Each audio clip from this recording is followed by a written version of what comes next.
Today I want to approach a little bit the issue of anti-Semitism.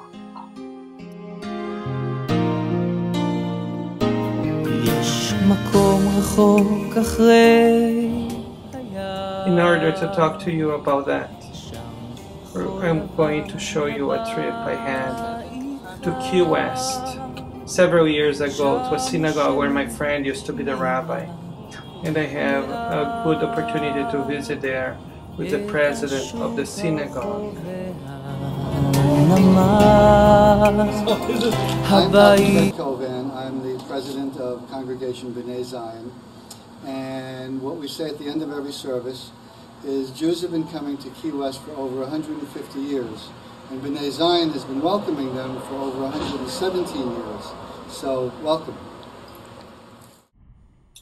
And although the president of the synagogue, Dr. Cohen, was a very gentle and very nice hostess, the reason for me visiting his synagogue was not a very pleasant one. People had put alcohol and a bomb inside of his synagogue. And although from the outside the synagogue looks just normal,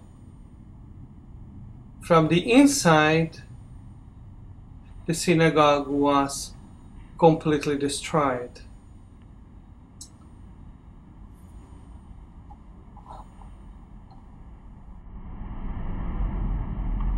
Gasoline was poured into that window vent over there. And if you look down the wall, to the base of the wall, you can see that it's separated from the concrete slab. And that's from the force of the explosion. And then this room in here was where we kept the Passover supplies. This room, the demolition and asbestos removal cost us $100,000 because the asbestos was permeated throughout the building. Got a pink blister here. And this was a mezuzah on the wall.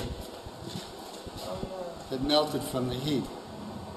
Oh, look at this. Look at this, Jesse. Look at this. That's what's left of the mezuzah. So the heat was so intense in this room. It melted the mezuzah and it looked...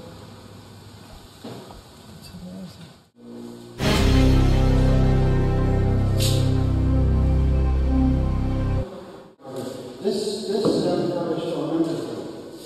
And we moved this. We moved. Right. Well, you got to be careful with hoping Manhattan. That it was, the response from the Gentile community was the best thing that could happen. I mean, this town has always been ecumenical. They were more upset with what happened than we were, or asked. We had ecumenical services. There was one at the Episcopal Church. We had been using their facilities. Where we had members of all the different churches and wound up singing We Shall Overcome. It was like back in the 60s. It was wonderful. And so the Gentile community has been incredible. We've been given olive trees and all kinds of things. So we had decorative paneling on the walls, and that was all contaminated. And then we put up this temporary AC. What about the Torahs? The Torahs were in the Kodesh and only a little bit of smoke damage, so they were safe.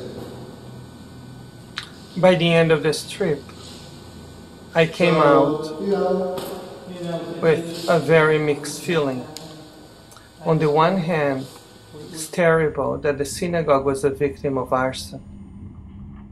But I found wonderful the fact that Gentiles were more worried about the Jewish community than Jews, and they gathered together with Jews to help the Jewish community at the moment. I was a rabbi in the South for most of my career, in places that are really not very famous for their welcoming or pluralism, like Mississippi or North Carolina. But I refuse to live in a world where we need to have security guards in our synagogues and be afraid of our fellow man. I think in this age and this time, we should be worried about living this life of fear, because that might become a self-fulfilling prophecy.